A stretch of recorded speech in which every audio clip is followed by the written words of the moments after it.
like to recognize the COSRO team. If you're here, will you please stand?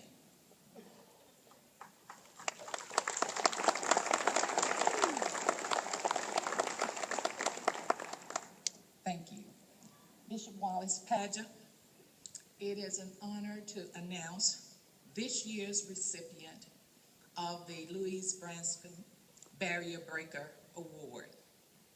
The Louise Branscomb Barrier Breaker Award is named for one who devoted her life to breaking barriers for better health and justice for individuals and society.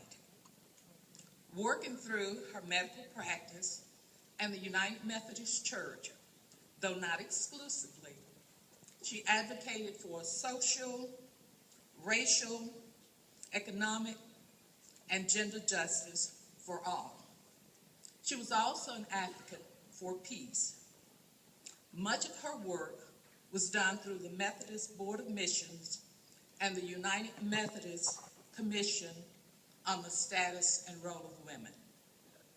In 1990, the United Methodist Women of the North Alabama Conference established the annual Louise Branscomb Barrier Breaker Award, recognizing those individuals, lay or clergy, working to take risks to stand up for the rights of women, lay or clergy, and minority persons. In keeping with this tradition, COSRO continues to recognize barrier breakers, and this year we present the recipient who has been and is a barrier breaker in the North Alabama Conference as a highly successful church planter in the field that is almost exclusively male, the last frontier for women in ministry.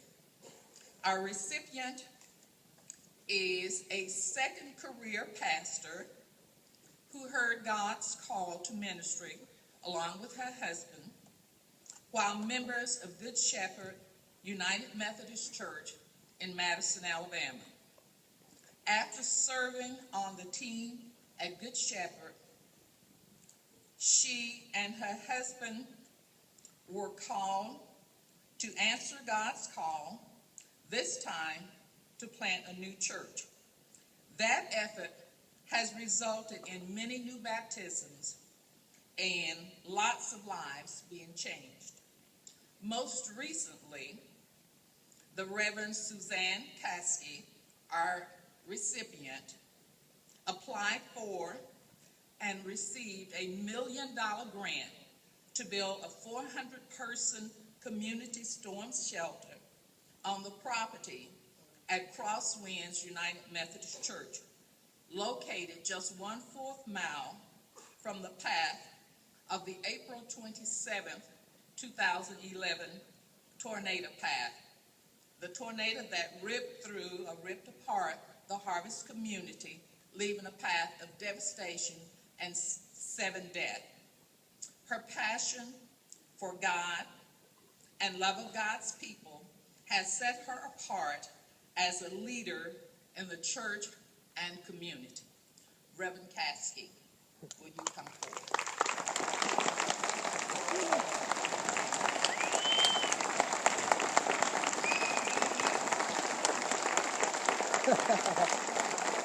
Woo!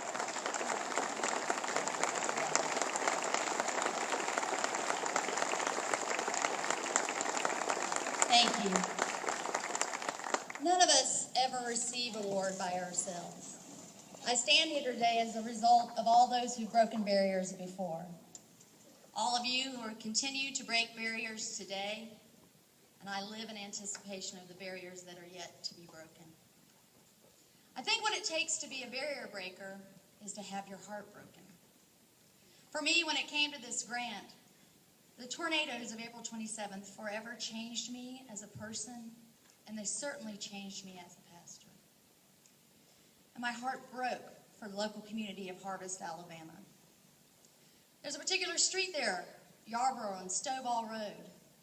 And those streets have been pounded by tornadoes 4 times in 30 years. Harvest doesn't have a municipality. There's no city government to complain to. So time after time, those people were hit. And I heard a story of a man who the day of the tornadoes, his family tried to get him to leave. And he said, "Why would I go to your house? It's just as safe as my house." He stayed home and he died that day. My heart broke for those people. And so that's why I wrote that grant. When I first became a Christian, I was in a church that was very male-centric. In fact, women weren't even allowed to speak in business meetings at this church. We were told that if we wore pants, we were unholy. And I can remember being at the altar and crying to God, "Lord, forgive me for wearing pants." As if that's the worst thing I've ever done. But one Sunday night, because we had church Wednesday, Sunday morning, Sunday night, I heard that we were having a missionary come. And our pastor was going to preach, and then a woman was going to speak afterwards. And my first thought was, man, we're never getting out of here tonight.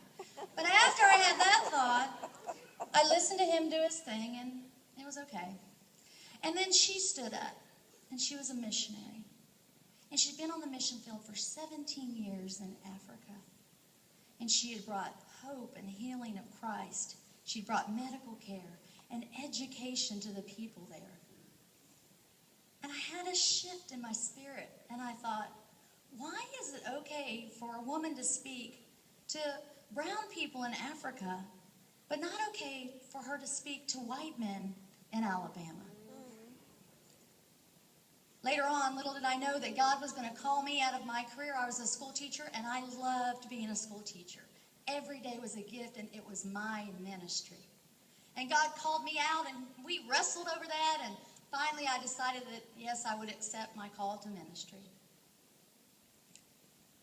You know, I never knew it when I accepted my call to ministry, the impact that it would have. There are just things that happen in life that you never see coming. But shortly after I became a pastor, I would hear little girls and they would say, "Pastor Suzanne, I want to do what you do when I grow up." It's incredible. But just here recently, as she said, I co-pastor CrossWinds Church with my husband, Michael. One of our members came up to us and said that the 5th grade boys on their Boy Scout trip, they decided they were going to have a contest around the campfire. And one of the categories was, "Who's your favorite pastor?" FYI, I won.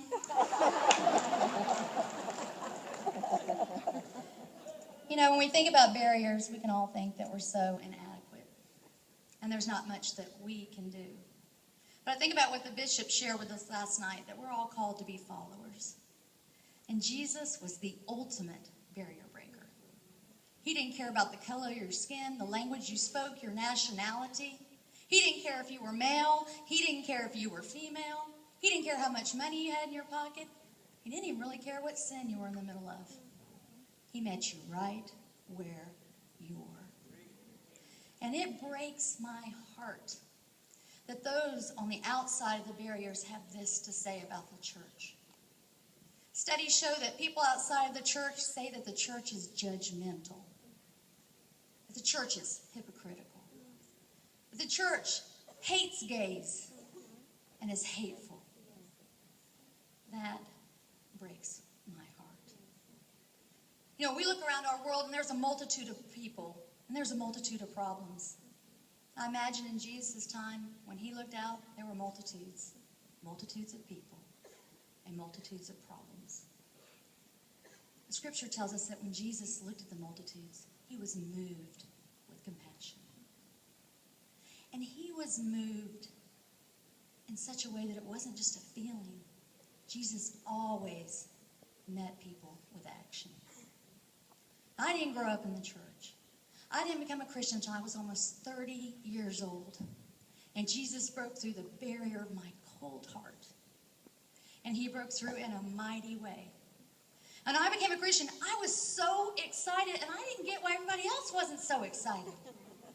And I knew this one guy at church, at work, I knew that he went to church, and so I said, can we go for a walk at lunch so we can talk about this? So we're walking along, I'm talking about it. I said, look at all these people. Look at all these people. They don't know. We got to do something. He looked at me and One day, you'll calm down. If there's one person standing outside the barrier